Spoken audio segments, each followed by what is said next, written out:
Obviamente sus argumentarios sean perjudiciales. El punto es pegarle 3 tiros. La legislación de montes es competencia estatal. La ley la tiene que hacer el Estado. La gestión la tienen que hacer las comunidades autónomas. Y consigue tener otros mecanismos de control y para dormir a la sociedad que me sigue sorprendiendo.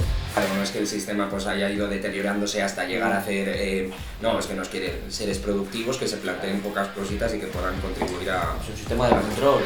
Ya llegar al punto de comprar una enseña palestina a una empresa que tiene asentamientos en los territorios extirpados de Cisjordania, etc. Sí que es verdad que hay un argumento muy potente que funciona mucho dentro de Israel. Bienvenidos, bienvenidas, bienvenides a un capítulo más de Lo que faltaba podcast. Seguramente tu capítulo menos favorito de tu podcast menos favorito de todos los que ves en Spotify, YouTube. Y nada, pues hoy tenemos un invitado nuevo. Bienvenido, Guillermo. Gracias. Segundo invitado, completamente distinto al anterior. Vamos a ir diversificando temas y conceptos y personas. Y nada, pues bueno, Guillermo, ¿qué tal estás? ¿Qué tal este día? De resaca, si te soy sincero, pero bueno, bien. Es lo que importa, nuestra salud ante todo. Sí, sí. Y pedimos que la gente entre a venir a los comentarios a decir eso que ha dicho Alex, eso que ha dicho Diego es una gilipollez, por favor, escuchad más a Guillermo. Ahora mismo queríamos hablar de una persona y no me acordaba el nombre. Le he llamado Tom Hirsch y se llama... Charlie Kirk. Charlie Kirk, que es esta persona, y si queréis empezamos con esta noticia, que es esta persona que era como alguien que hacía vídeos para TikTok, Instagram y YouTube, pertenecía como al ala más conservadora del Partido Republicano y tal, era como una especie de voz dentro de los universitarios, creo que también hacía como debates que se ponían en una mesa y la gente como que tenía que ir a intentar rebatir sus ideas, ¿no? Obviamente sus argumentarios eran perjudiciales y había mucha gente que le seguía, pero el punto es pegarle 3 tiros en el cuello. La pregunta que quiero hacer a colación de esto, aparte de la libertad de expresión, ¿matando al personaje se matan las ideas o al revés? A ver, yo creo que este señor al fin y al cabo era simplemente un representante más del MAGA, que es este movimiento que protagoniza Trump. Creo que no es el método matarle, pero no por nada, sino desde un análisis estratégico, porque al final le hace el relato mejor a ellos. No se gana nada matando a esta persona. También es cierto que hablabas de la libertad de expresión. Yo defiendo los derechos fundamentales, defiendo la libertad de expresión, pero también la defiendo como se debe defender, que es en todo su espectro completo, ¿no? Porque siempre, sobre todo desde sectores de la derecha, se defiende la libertad de expresión, pero lo hacen de manera muy sesgada, digámoslo así. Libertad de expresión hasta que tú me quieres rebatir lo que yo te estoy diciendo. Ahí ya me coartáis, ahí ya esto es sanchismo, no me dejáis hablar, no se puede hablar ya de nada, cuando lo están haciendo literalmente, como se vio el otro día que le dijo sorprendentemente broncano a Marilyn Montero. Entonces, no defiendo que se le haya matado, pero ya digo, desde un análisis estratégico, porque creo que va a venir más mal que bien. Pero también te digo, yo no voy a llorar esa muerte de un señor que piensa que todo aquel que no sea un hombre blanco, cis, hetero, estadounidense o de algún otro país del primer mundo merece vivir en plenas condiciones. Yo no voy a ser quien llore eso. Le estás dando un altavoz, estás generando un mártir. Sí. Directamente. O sea, es que no hay... Además, en este momento de polarización tan extrema, sobre todo en Estados Unidos, cae sobre la balanza de los republicanos en este caso. Sí. Yo creo que ya se puede hablar de la paradoja de los ofendidos. Un libro muy interesante de Lucía Ligmaer que precisamente se llama Ofendiditos, es un libro muy cortito, en el que creo que es de 2017-2018, ella hablaba de esto, de cómo ya había empezado este movimiento, pues porque vivíamos en un momento en el que estábamos en el ciclo del 15M, el auge de Podemos, etc.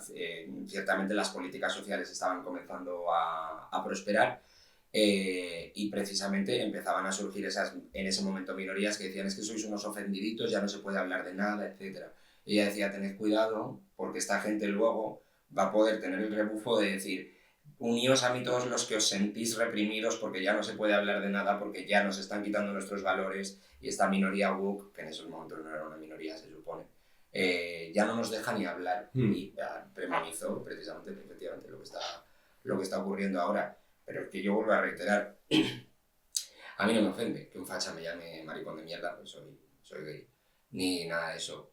Lo que pasa es que si si él me quiere llamar eso, pues yo le voy a decir la realidad, que a lo mejor pues tiene una mortadela en la cabeza porque está más caro que su puta madre, o... No, es que es verdad. Si tú vas a utilizar el insulto o la falta para dirigirte a mí, tienes que estar preparado para lo que yo te pueda contestar. Que ahí está el problema, que estaban habitualmente acostumbrados a que no se les contestase, porque hablan desde una posición de poder. Creo que al final, hablando de paradojas, también me recuerda mucho como la paradoja de Popper, ¿no? De que no se puede tolerar la intolerancia porque entonces todo se vuelve intolerante. Entonces yo creo que estamos como en ese punto, en ese auge de la ultraderecha en España, donde vamos a llegar a ese extremo, también en base a la desinformación que hay y al descontento que hay con una parte, y en vez de generar ideas propias, te agrupas a quien está en contra de tú también. Entonces eso es muy peligroso, porque la desinformación hace que tú no te informes, solo te acojas a lo que repudias, con los que no, y se genera ahí un tumulto de descontento y seguramente dentro de poco de una explosión negativa a nivel social que ya veremos. Es interesante lo que dices, o sea, no me agrupo con los que están a favor de lo que yo pienso, sino con los que van en contra de lo que yo odio. Claro. Sí. Dos ejes polares se separan mucho entre sí, entienden como intolerante al otro, entonces se justifica cualquier cosa que se haga a ese otro. Yo no estoy 100% de acuerdo con eso, porque no creo que sea una lucha entre iguales, no creo que sean dos polos que estén exactamente al mismo nivel. Más que nada porque es que hay un polo que es que ostenta los poderes económicos y políticos, es indudable, y por tanto tiene el poder de hacer con el otro polo lo que le dé la gana. El otro, prácticamente lo único que tiene para defenderse es su palabra, como nos decíamos, por eso, su palabra, su obra y emisión, las cosas que puede hacer, decir, etcétera, pero lo que es el poder real está escorado a la derecha. Más que nada por los intereses que defiende. Yo sabía cuando me dijo Guillermo que venía, que obviamente con un tema podíamos tirarnos para hablar un podcast entero. Pero claro, no podemos. Vamos a diversificar un poco.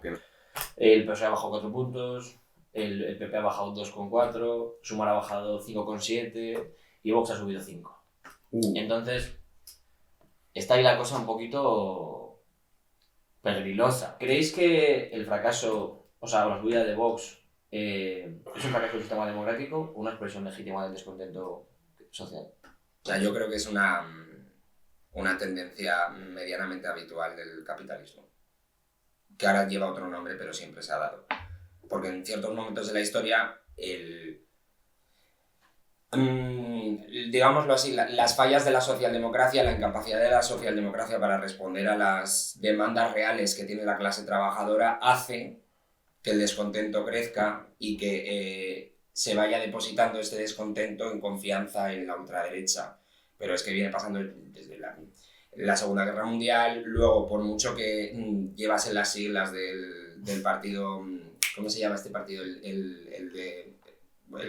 Uno de los dos principales del Reino Unido, el de... Laborista. No, el otro. El de Margaret Thatcher. Sí. Margaret Thatcher subió al poder en los 70, el señor era una nazi.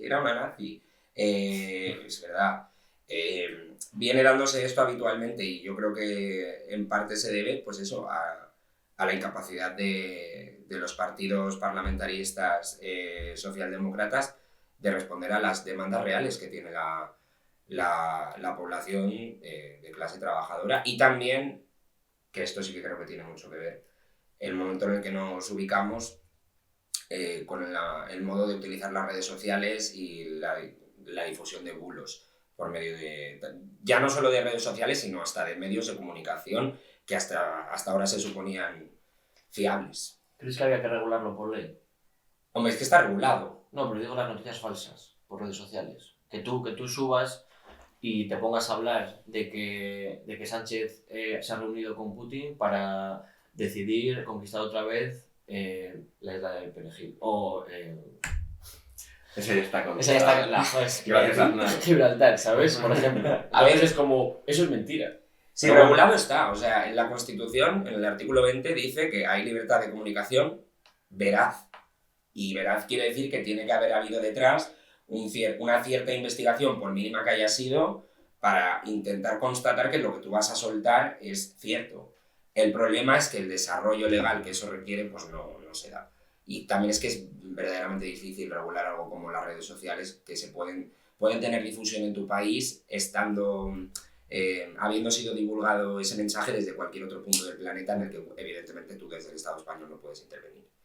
Claro, es que es un poco ponerle puertas al campo, en el sentido de que lo primero es que, lo que dice este artículo de la Constitución, no, se ve en un momento en el que los comunicadores eran como bastante direccionables, etcétera, etcétera. Pero es que ahora un comunicador, bueno, de hecho, ¿no? Estamos comunicando ahora mismo en redes sociales, puede serlo cualquiera, puede ser un bot, cómo regulas un bot ruso, etcétera, etcétera, ¿no? Que es un poco diciendo lo que estabas diciendo. Pero sí que es verdad que aquí se da un poco otra vez lo de la libertad de expresión o no, que es un bulo, que no es un bulo.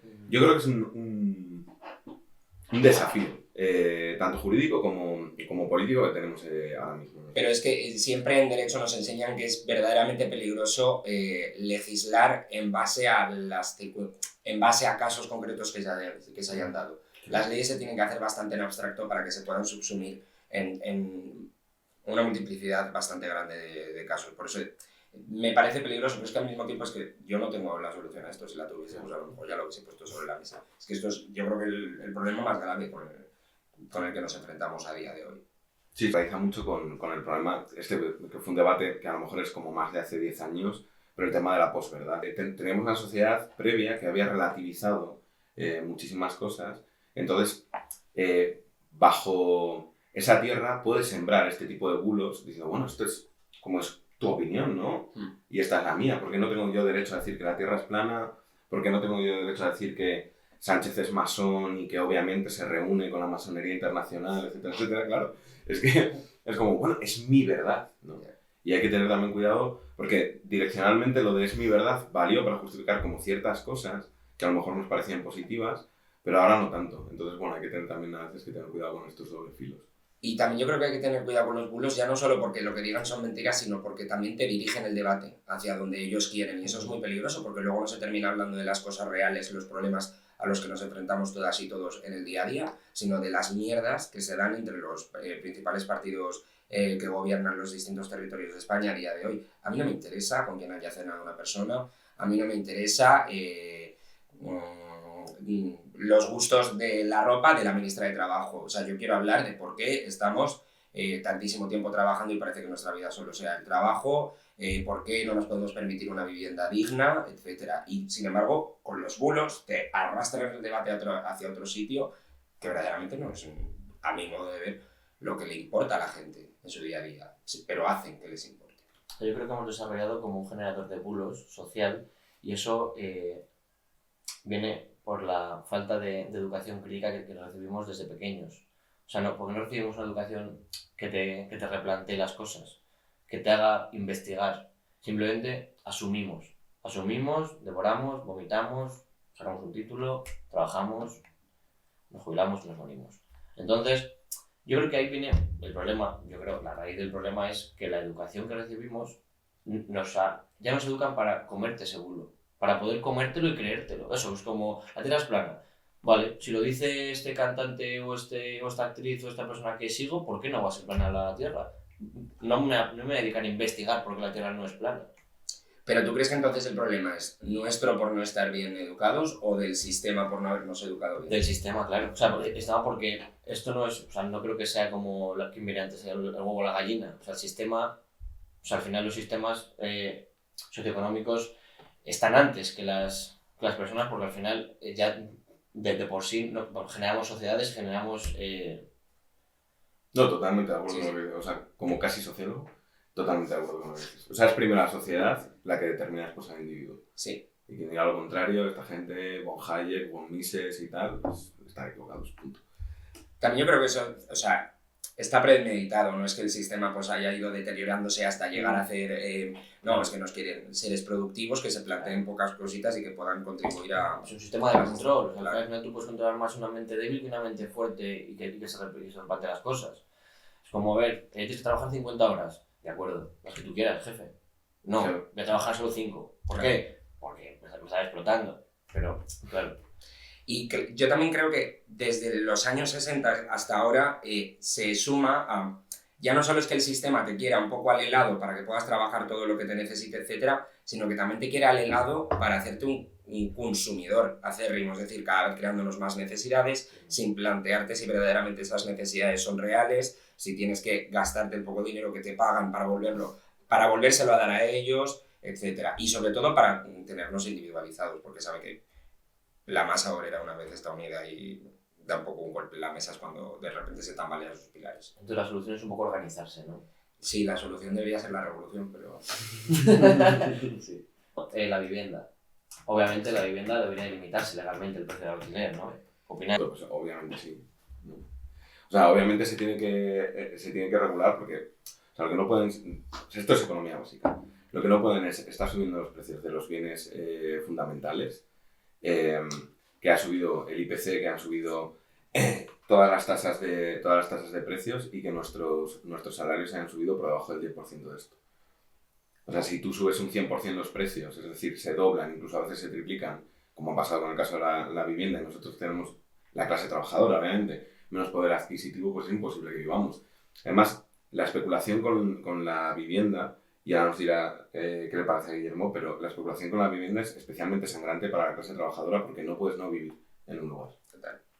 Entonces, jugar con este tipo de cosas, obviamente, le sale rentable a los grandes propietarios, pero no te creas que... O sea, obviamente, el pequeño propietario sale beneficiado, pero es simplemente un beneficiado terciario. No es el objetivo. Los que se salen beneficiados de esto son los bancos. Sí, o sea, estoy en casi todo de acuerdo contigo, efectivamente. O sea, se ha devaluado el poder adquisitivo de nuestros salarios porque suben muy por debajo de lo que suben el resto de bienes que necesitamos para vivir, y el que es más sangrante, que está subiendo a límites insospechados, es la vivienda. Creo que leí hace un mes que en Madrid en el último año había subido un 88% el precio de los alquileres, y en Barcelona un 80%. Muchas veces los liberales se escudan en que, pues como vivimos en un sistema capitalista, esto es la ley de la oferta y la demanda, yo puedo subir el precio hasta donde sea y tú pues en algún momento me pararás porque ya no podrás asumirlo. Es que eso no es cierto, porque eso lo puedes decir respecto de un móvil, de un coche, que son bienes de los que puedo prescindir. Cuando llegan a un cierto límite, pues ya está, no me lo compro, prescindo de él y me busco las artimañas para el uso que me da ese bien, obtenerlo por otro lado. Pero es que el techo lo necesitamos todos, o sea, de eso sí que no se puede prescindir, o sea, que es una falacia. Y saben, como saben eso, lo van subiendo cada vez más porque saben que siempre lo pagaremos, nos costará más esfuerzo, pero siempre lo pagaremos. Lo que pasa es que no estoy de acuerdo contigo, yo evidentemente veo un gran problema en los grandes propietarios y ahí considero que a lo mejor habría que utilizar una ley que me llamen comunista, del 1953, es decir, la hizo Franco, que es la ley de expropiación forzosa, que existe. Es una figura que existe en nuestro país y que se puede utilizar. Pero tampoco estoy a favor del pequeño propietario. Nunca voy a estar a favor de un rentista que por no hacer nada le extirpa la renta a una persona trabajadora simplemente por haber tenido la suerte de nacer en una familia con 2 pisos, etcétera, porque no nos llamemos a engaños.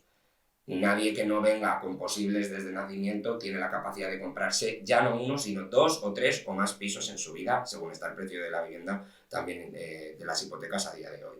O sea que yo también veo un problema en el pequeño propietario, porque también el pequeño propietario desahucia, te lo digo yo que lo sé, desahucia sin miramientos a gente que no puede pagar el alquiler, etcétera.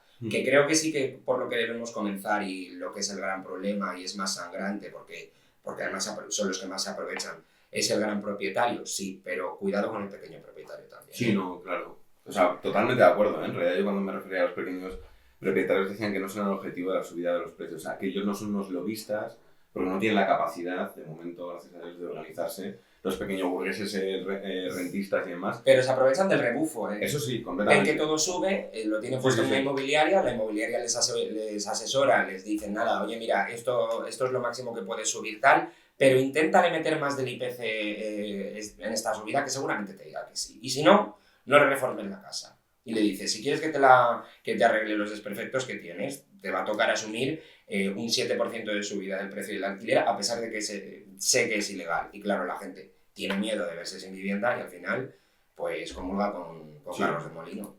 Por ahí hemos pasado. Esa negociación, obviamente, yo creo que es algo que, por desgracia, creo que todas las personas que viven alquiler la sufren. Sí. Hay un porcentaje de gente que alquila un piso que es amable, de decir, vale, no tienes, te pongo una lámpara nueva, hace que no reforme el piso 50 años, pues te pongo, pues yo que sé, pues un sofá, o un baño, o una cocina, X. Pero hay gente que dice, el piso está así, ¿lo quieres? Bien, si no lo quieres, otro vendrá.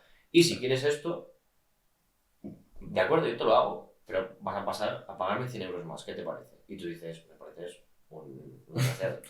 Pero es que estás jugando con mi techo, eso es lo que me parece. Es que se ve un problema en el ámbito de la vivienda y es el problema de la desorganización. Es decir, en el ámbito laboral, pese a que a veces también se siguen cometiendo estas cosas, no se cometen tanto, pues porque la gente se ha unido. Pero porque en el entorno del trabajo trabajas con tus compañeros y entonces pues el propio trabajo te incita a la unión entre vosotros y a intentar, un día que estáis ya todos hasta las narices, luchar por vuestros derechos. El problema es que, claro, en la vivienda cada uno vive en su propia casa, entonces no comparte con el resto de la gente lo que también le ocurre. Por eso estamos tan desagregados. Y por eso pues, ha nacido un movimiento por la vivienda, los sindicatos de la vivienda, etcétera, para unir a todos los inquilinos, inquilinas, a todos los propietarios, hipotecados, etcétera, que también son sangrados por los bancos, en aras de una lucha común y de unos intereses comunes. Entonces, ¿creéis que es legítimo ocupar viviendas? Sí. Sí. A cualquiera. ¿Tú? A cualquiera. Sí. A cualquiera en cualquier circunstancia. Sí. A cualquiera en No cualquier, hablo de pisos vacíos, de gente... Es que si es ocupación, el piso tiene que estar vacío. Es que si no es allanamiento en morada es un delito y en menos de 6 horas estás fuera. El tema que está más candente, bueno, decir candente con lo que voy a decir es un poco... Pero bueno. Se corta. Los incendios que están Sí. asolando a gran parte de España, generalmente por el norte, dicen que la mayoría son provocados. Entonces, ¿qué opináis de que sean provocados o no? Yo es que no lo sé. ¿Qué opináis de que sean provocados o no? ¿Qué fines creéis que tienen? ¿Por qué se está haciendo?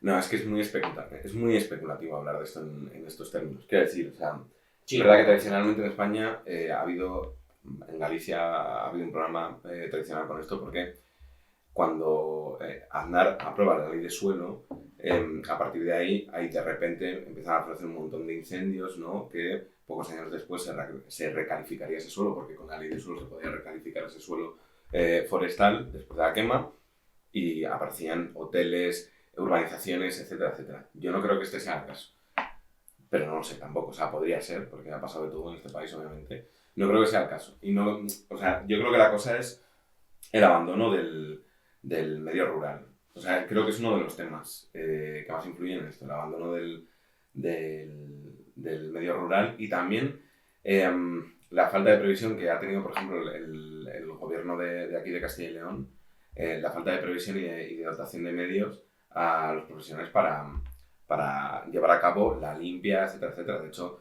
muchos de nosotros tenemos un amigo que es forestal y se ha tenido que ir a Extremadura, que están un poco más preparados para esto, aunque también han tenido incendios y demás. La contratación discontinua que tiene esta gente, que es que solo trabajan en verano, porque se presupone que solo va a haber incendios en verano, hace que no puedan estar haciendo labores forestales, de hacer cortafuegos, etcétera, etcétera. Y es que el campo castellano es amplísimo. O sea, yo veo un debate estéril en entrar a ver si han sido provocados o no. Básicamente porque no creo que la mayoría hayan sido provocados. Porque si no, que me expliquen entonces por qué al mismo tiempo que estábamos teniendo estos incendios en España, se estaban dando también unos muy gordos en Italia y también unos muy gordos en Grecia. El año pasado unos muy gordos en Turquía y en California. Hace 2 años unos de la recontra hostia en Canadá. O sea, esto responde pues, a una crisis climática en la que vivimos y cada vez se va a ir acentuando más. Eso es así. Pero efectivamente pienso igual que Diego, si es que el problema está en la falta de inversión y en la precarización del personal público que tenemos público o cuando no quiere lo externalizan para paliar esto y sobre todo prevenir. Porque está muy bien que los forestales intenten apagar el incendio, pero es que también se tiene que hacer un trabajo previo de intentar que esto no surja. Pero claro, las políticas de recortes es que es a lo que llevan. Claro, vamos a recortar hasta que pase una desgracia y entonces, bueno, pues me hago un poco el loco cuando ocurre y intento, como no tengo a dónde escorar el debate, pues intento un poco desaparecer para que tampoco se hable tanto de mí y ya cuando se apaciguen las aguas y se apague el fuego, Claro.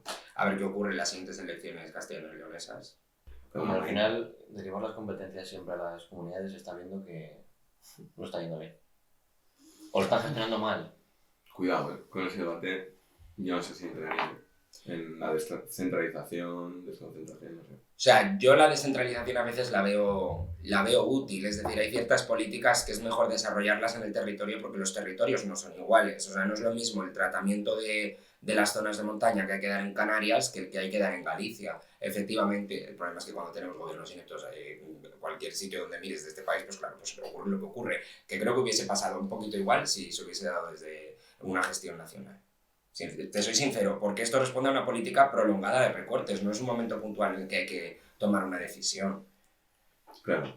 Pero yo hablo más a la hora de buscar culpables o de un señalamiento real y no pasarse la pelota de es culpa mía, es culpa tuya, yo te he avisado, no me has hecho caso. Entonces, si estuviera más claro esas competencias, más de lo que ya lo están, yo creo que lo están, nos lo ahorraríamos. Y igual la gente, y vuelvo a lo de antes del principio, igual la gente se cree menos bulos porque lo tendría más claro y se creería más lo que pasa. Sí. No es como, venga, echo la culpa, es que hay gente que no sabe realmente de quién es la culpa. O sea, la legislación de montes es competencia estatal.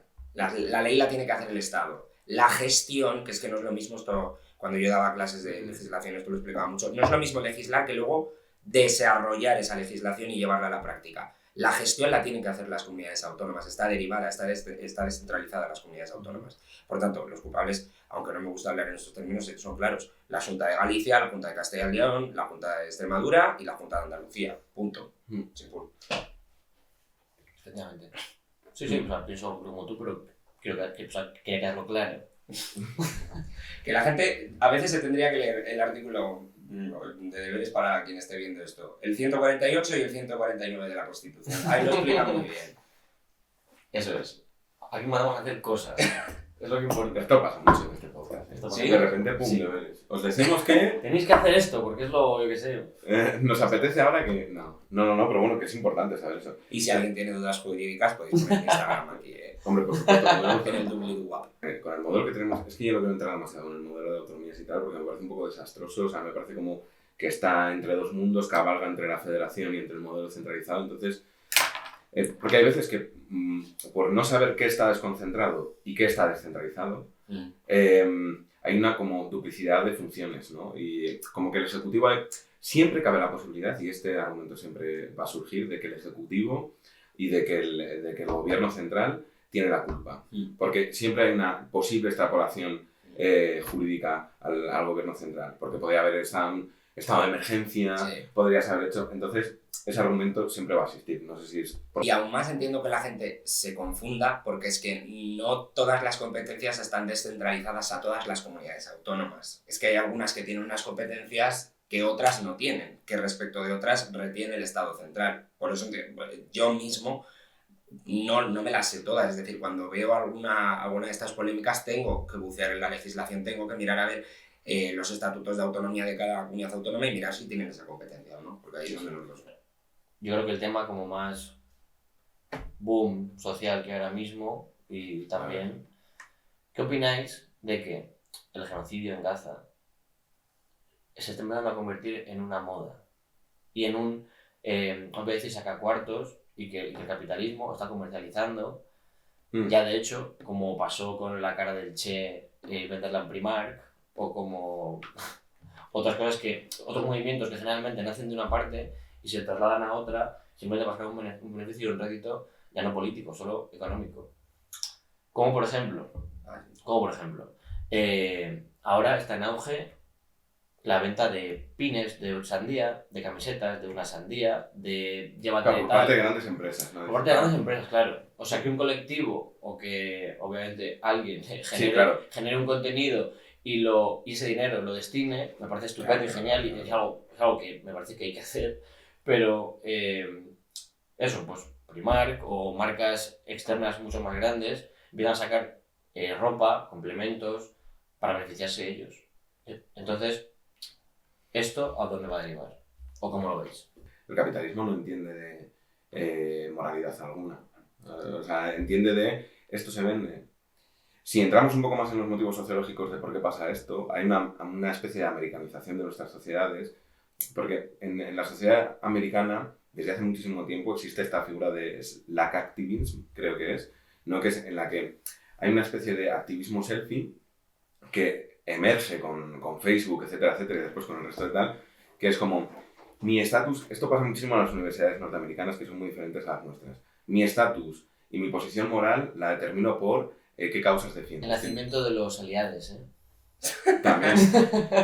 También, por supuesto. Ahí vino. Es gracioso porque cuando te metes en el perfil de la Wikipedia de algún famoso estadounidense siempre está la pestañita de filantropía y ahí se te despliegan las causas que la apoyan. Es que es por eso por lo que yo no defiendo la figura del activismo. Para mí el activismo me parece muchas veces oportunista y sobre todo una persona que se defina como activista te puede dejar tirada en cualquier momento.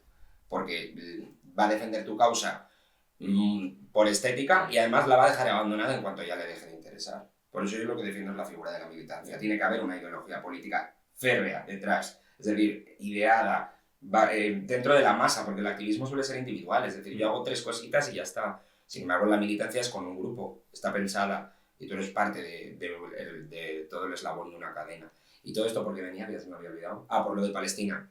Sí. Ya, es que ahí también, pues siempre, vamos a ver, creo que ahora mismo esta es no debate, porque no creo que haya debate sobre esto, es la causa más importante a la que nos enfrentamos a día de hoy, porque es que se está asesinando a un número ingente de personas. Además, se están violando todas las normas de derecho internacional público que llevan existiendo desde el siglo XIX. Se están bombardeando ambulancias, bombardeando hospitales, bombardeando a delegaciones diplomáticas que van a negociar una paz, etc. Si la gente está concienciada con la causa palestina, debería informarse un poco, más que nada porque esta causa es muy informativa, es decir, no tienes que indagar mucho para encontrarte explicación del boicot que hay que hacer a los productos israelíes, etc. Y no hay que indagar mucho para ver que rápidamente te aparece Amazon, etc. Que luego el boicot se nos hace difícil a todos porque hay productos que es que no puedes evitar comprar, etc.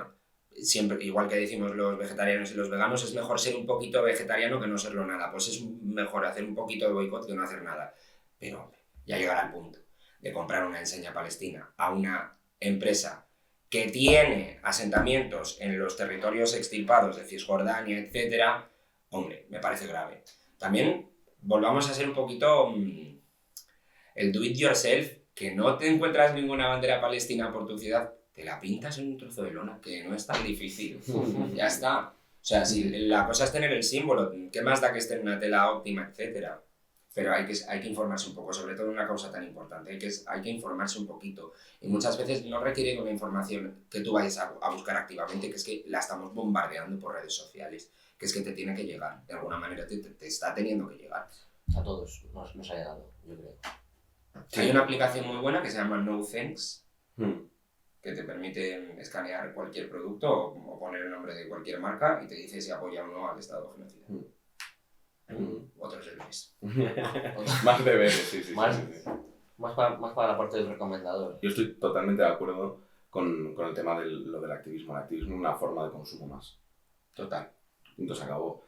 Y es una forma también de consumirnos a nosotros y a nosotras mismas en la manera que tenemos de vernos frente al mundo. O sea, nos consume al final una etiqueta momentánea, pasajera, luego nos consumirá otra, etcétera, etcétera. Y vamos a vincular como toda, no quiero decir personalidad, porque es un tema más psicológico eso, pero bueno, toda nuestra exposición al mundo vinculada al tema de moda en el que nos está interesando ahora mismo ser visibles, que estamos haciendo esto y demás.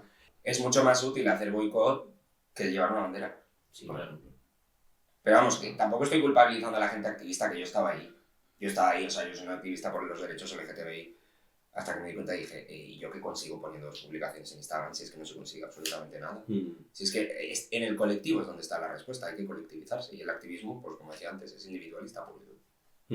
Totalmente. Sí, pero bueno. Vale, yo me voy más también a la parte de moda que se puede generar con este tipo de contenido. No, si ya son las causas sociales que más repercusión tienen en las noticias, ya son, por definición, una moda. Entonces, la cosa es si esto es una externalidad positiva o una negativa. Y de momento no lo es. Corre ese riesgo de ser una externalidad negativa, pero de momento yo creo que en Europa no lo es. En Estados Unidos no lo tengo tan claro, porque en Estados Unidos no hay un modelo de militancia en Estados Unidos. Entonces, que heredamos esas, o sea, más que heredamos, nos transfieren ese modus operandi del activismo frente a la militancia, pero yo creo que en Europa la militancia es más férrea que lo que es en Estados Unidos. Global Smooth Flotilla, sí. ¿Es como se llama? Sí. ¿Tenéis alguna opinión al respecto de esta gente que ha hecho esto? Porque a mí Yo tengo ahí dudas. Es una de estas cosas que no sé si el efecto puede llegar a ser negativo y si se está jugando con la vida de la gente que está ahí, porque a veces sí que veo que es un poco de activismo selfie. Hostia, yo no lo calificaría de eso, más que nada porque yo creo que es gente que está poniendo el cuerpo. Yo creo que Sí. están bien informados en el sentido de que saben que su vida podría correr peligro. Porque yo veo factible que les hundan algún barco. O sea, eso ya a mí no me parece activismo porque el activismo, lo que digo, es muy oportunista y en cuanto ve peligrar otros pilares tuyos esenciales de la vida, lo abandonas. Que por eso creo que el activismo aquí va y viene, sin embargo la militancia es la que perdura, ¿no? No sé cómo calificar lo que está haciendo en la flotilla, si de activismo o de militancia, pero desde luego bastante loable, porque es que poner el cuerpo es algo ya sumamente difícil. Eso por delante de todo, sí. Y yo creo que, a ver, pese a que la misión primordial que de cara al público tienen es la de llevar alimentos y medicamentos allí, yo creo que realmente lo que quieren hacer es poner en jaque a los gobiernos occidentales, porque si de repente un misil israelí mata a un español, o a un sueco, o a un danés, o a un estadounidense siquiera en alguno de estos barcos, tendríamos que ver a ver qué hacen los gobiernos occidentales, porque ahí se van a encontrar contra la espada y la pared. Claro. Y eso ya sí que es ponerles en una tesitura de o todo o nada. O sea, o apoyas a Palestina verdaderamente y, por tanto, rompes relaciones diplomáticas con Israel porque ha matado a un nacional tuyo, o ya te vas a desnudar frente a tus ciudadanos y ya no vas a tener ninguna justificación que darles. Es verdad que a lo mejor estéticamente a mí me da otra imagen y por eso me hace como dudar a veces, ¿no? Y por algunos perfiles de los que están ahí, porque claro, yo no lo conozco como Ada Colau, vamos, primordialmente. Porque claro, yo la vi subida y dije, madre de Dios. Entonces como que me chisporroteo la cabeza. Pero obviamente, o sea, creo que sí que puede ser una cosa que funcione y ojalá funcione. O sea, yo por mí, ojalá funcione, por supuesto. Y respondiendo a tu pregunta, no creo que lo que estemos contemplando frente a esta problemática lo podamos tachar de moda. Más que nada porque creo que, a ver, antes de lo que ocurrió, del atentado de Hamas, etcétera, ya había gente que estábamos concienciada con la causa palestina porque esto viene de largo y se venían cometiendo cosas bastante atroces por el Estado israelí, ¿no? Yo creo que la gente se ha ido sumando porque ya es evidente, es decir, ya no puedes cerrar los ojos, ya no es una noticia que salga en la 7ª página del País una vez cada 3 semanas, es que esto ya es aberrante y ya hasta los medios de comunicación no lo pueden tapar, es que es aberrante. Y creo que la gente se está sumando a esto porque verdaderamente les aterra lo que está ocurriendo. O sea, no lo tacharía de moda, más que nada porque yo las modas entiendo que están un poco orquestadas por los poderes económicos y esta creo que tiene el poder económico en contra precisamente. Y no lo tacharía de moda cuando... Reitero, también en el Reino Unido ponen el cuerpo los que alzan la voz frente a lo que está ocurriendo porque se les llevan detenidos. Y en Estados Unidos puede haber consecuencias económicas muy graves para aquel que se atreva a alzar la voz en pos de la población palestina. O sea, no lo tacharía de moda cuando no hay nada que ganar por decir eso y mucho que perder. Por eso en España no creo que sea una moda. Lo que a mí me sigue sorprendiendo es que la población española se esté situando a la vanguardia de defender pues lo que hay que defender, que aquí no creo que se esté dando debate, o sea, pese a 4 tarados que hay que siguen defendiendo gilipolleces, creo que el común de los mortales en España, incluso muchísima gente que tiene posiciones reaccionarias, es que lo llama por su nombre, ven que lo que está sucediendo es un genocidio, con todas las de la ley. Sí, a ver, eso como dices, que al final... toda esta sobreinformación que estamos recibiendo también hace que la gente abra un poco los ojos. Dentro de la desinformación que hay veces que no puedes cerrar los ojos, no puedes quitar la mirada cuando está por todas partes. Y esa parte me parece genial y está muy bien. Pero a la hora, cuando me refiero a moda, obviamente como dices, no va a haber un beneficio económico como hay en otras modas, pero que al final va a llegar un momento que una de dos, o estalle y con esto que está pasando los gobiernos se posicionen claramente hacia un lado u otro, o que se siga como limando y llegue un punto en que solo exista un territorio y ahí se diga, bueno, ya está, ya ha pasado. Claro, es como muy difícil verlo como simplemente solo una moda, ¿no? Y sí que es verdad que, paradójicamente, sí que creo que ha habido un cherry picking de la izquierda con el tema de Gaza. Pero claro, hablar de eso ahora es como mucho más difícil. Porque, por ejemplo, a la izquierda le ha costado mucho posicionarse en Yemen. A la izquierda le ha costado mucho posicionarse en Libia. Le ha costado menos posicionarse en Siria, pero en su momento también fue como un poco más... hicieron ese cherry picking positivo hacia ese lado. Pero... Y la izquierda no está hablando del Congo. Y no está hablando del Congo. Otro genocidio ahí. Efectivamente. No está hablando de... No habló en su momento de Birmania. No está hablando en ningún caso de las minorías en Siria, que ahí se ha ido todo el mundo y parece que no pasa nada. Porque sí que es una cosa que tiene este conflicto, es que el enemigo está como completamente desnudo. Sí. Completamente desnudo. O sea, sí que habéis leído, mira, esto es una pregunta que... ¿Habéis leído, visto o escuchado alguna vez a los defensores sionistas? Como intentado profundizar un poco como en sus argumentos y todo eso. Yo me estuve ayer justo viendo un vídeo de una tarada sionista estadounidense diciendo, a ver, no hay un derecho originario a la tierra. Los ingleses conquistaron Canadá a los nativos americanos. ¿Tienen ahora los nativos americanos el derecho de reconquistar esa tierra?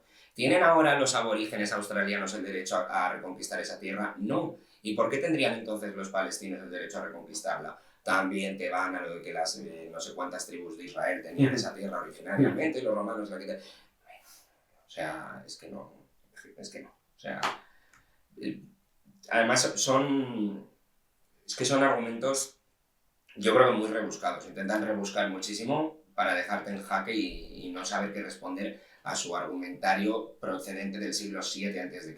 Totalmente.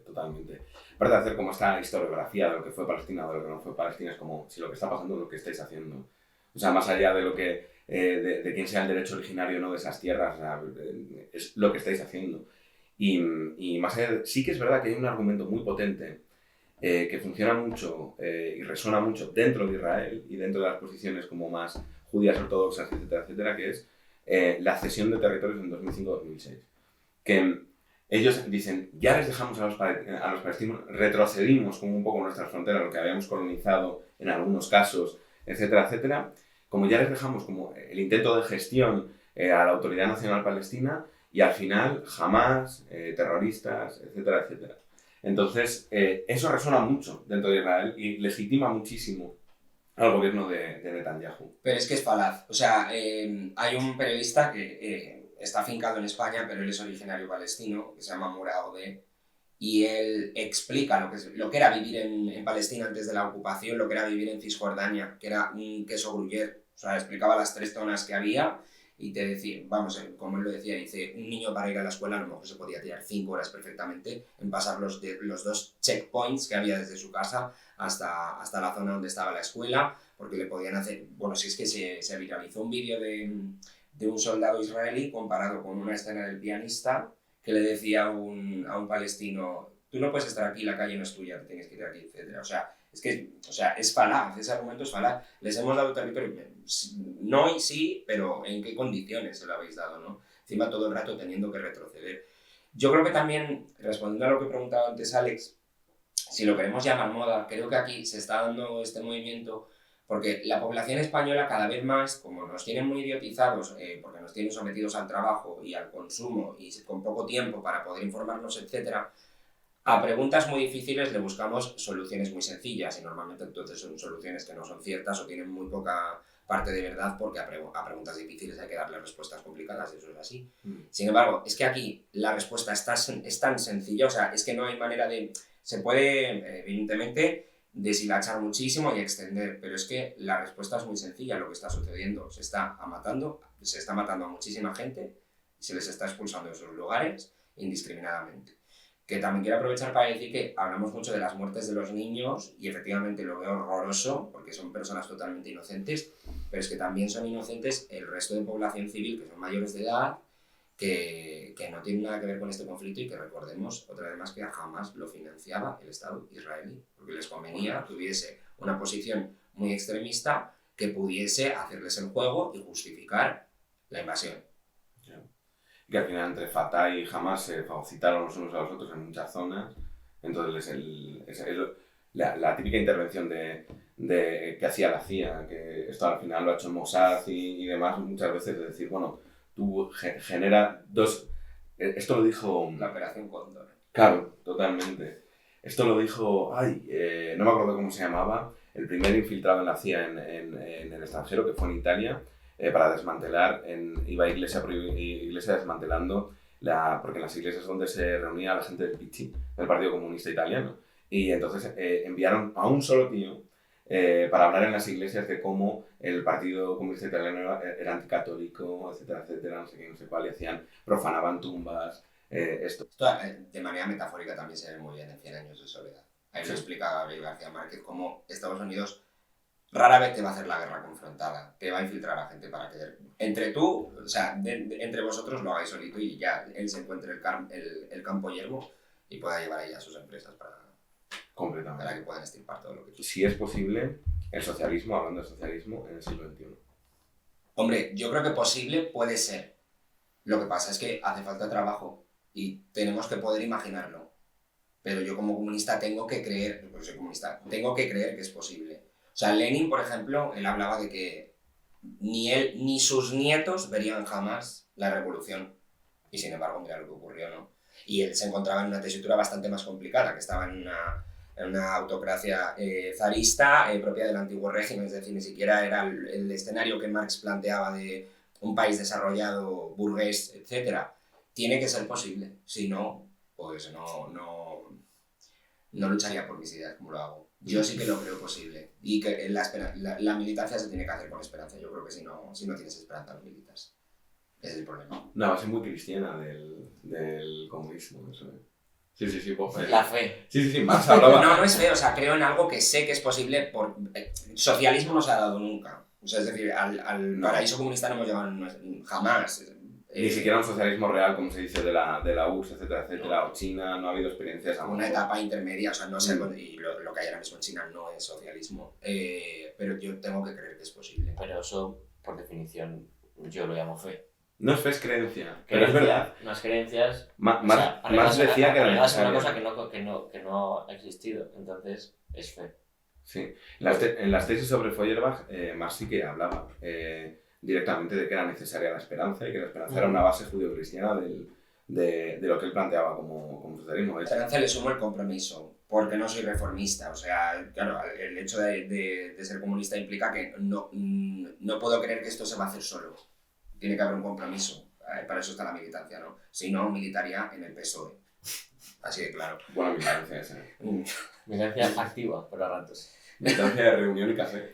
Claro, exacto. O sea, yo no me puedo pensar que algún día el sistema capitalista explotará y tendré que aprovechar la coyuntura. No, hay que hacerlo explotar. Por eso la esperanza la sumo al compromiso. Al compromiso y a la voluntad de tener acción. ¿Y tú qué opinas? Yo creo que está tan enraizado el capitalismo y la globalización que no. Bien, no es posible. Pero también, no sé, o sea, cada vez se va dando más un escenario del que hablaba Marx, que es la crisis del capitalismo, y es que estamos ante ella. O sea, ya les cuesta encontrar recursos con los que seguir explotando a la clase trabajadora. Esto va a explotar en cualquier momento. Sí, pero una parte muy buena que tiene la derecha es que se reinventa muy bien. Se reinventa muy bien y consigue tener otros mecanismos de control para generar riqueza y para dormir a la sociedad que me siguen sorprendiendo hasta el día de hoy. ¿Cómo puede seguir una rueda girando, una rueda que está en llamas y que se va consumiendo? Pero vuelve. O sea, es como, me recuerda mucho el capitalismo a un vertedero incendiado de neumáticos que nunca se apagan. Ya. Es como, obviamente, ves que es basura, ves que tiene muchas fallas, ves que está en llamas, pero dices que no se apaga. Va a seguir. Pero claro, ¿cuándo? ¿Hasta cuándo? Yo no lo creo así, más que nada porque el capitalismo no ha existido desde siempre. No ha existido desde siempre y sobre todo está abocado a la perdición porque es un sistema hecho para... O sea, no puede perdurar una cosa que constantemente falle, constantemente se cae, que es cíclica. Sí. El problema es que necesitamos eso, que la población actúe y se colectivice. Y se colectivice por los intereses de la clase trabajadora. Pienso yo. Tampoco tengo la verdad absoluta. Y ahí también viene otro punto que hemos hablado antes, de la desinformación y del descontento. Que tú no te colectivizas. Creo que lo más inteligente sería colectivizarse toda la clase trabajadora, que es la mayoría de las personas, contra las clases más ricas de la sociedad. Pero ¿qué hacemos? creamos una falsa clase media que no existe Total. para decir, Pantojo. yo no soy pobre, yo no soy clase trabajadora, soy clase media. Entonces, claro, ¿qué genera eso? Que el rico te diga, tú eres un pringao. Es un pringao que sí, que cobras algo más que el salario mínimo, pero es un pringao. Ojalá el rico te dijese eso, porque entonces te abriría los ojos. Y el problema es que no te... hablando de esto, yo ayer me quedé patidifuso, o sea, me caí del sofá porque digo, yo no me puedo estar creyendo lo que están escuchando mis orejas, que es que una de las mayores socialdemócratas que hay en nuestro país, que es la vicepresidenta segunda del gobierno, la ministra de Trabajo, ayer pronunció la fórmula de la lucha de clases en el Congreso. Le dijo, lo que está sucediendo entre usted, Miriam Nogueras, y yo, se llama lucha de clases. Dije, madre mía, por las comunistas. Es que Yolanda tiene un pasado. Yolanda tiene un pasado. Podemos hablar. Pues hasta aquí la sección principal de este podcast. Ahora, Que no ha acabado. no lo he acabado. Bueno, queda un minuto. Falta Vale. un minuto. Falta el recomendador. El recomendador básicamente es recomendar algo que tú quieras. Por ejemplo, te pongo un ejemplo, ¿vale? Adrián recomendó que la gente cis, hetero, blanca se callara. O sea, los hombres. Que se callaran. Que dijeran... Callaos. O sea, fue también muy aliade, ¿no? Dijo, callarse, como si no lo fuera. Que se callasen hablando él. Claro, muy bien. Voz de pronto, que el otro día me enteré que se dice a voz de pronto. 3 cosas. La primera, una planta que os he comentado antes, se llama crotón, es preciosa. Tiene las hojas amarillas y verdes. Además, crece súper bien. Segunda, el otro día me leí un libro que me ha gustado mucho, que se llama Olor a hormiga, de Julia Parot, que tiene una manera de retratar la vejez fuera de la condescendencia con la que tratamos a los ancianos. Y a mí me voló la cabeza, me parece que está muy bien escrito. Esa chica es psicóloga o influencer o algo. Es catalana, ¿no? Sube vídeos en Instagram recomendando libros, etc. Vamos, me pareció una escritura súper guay.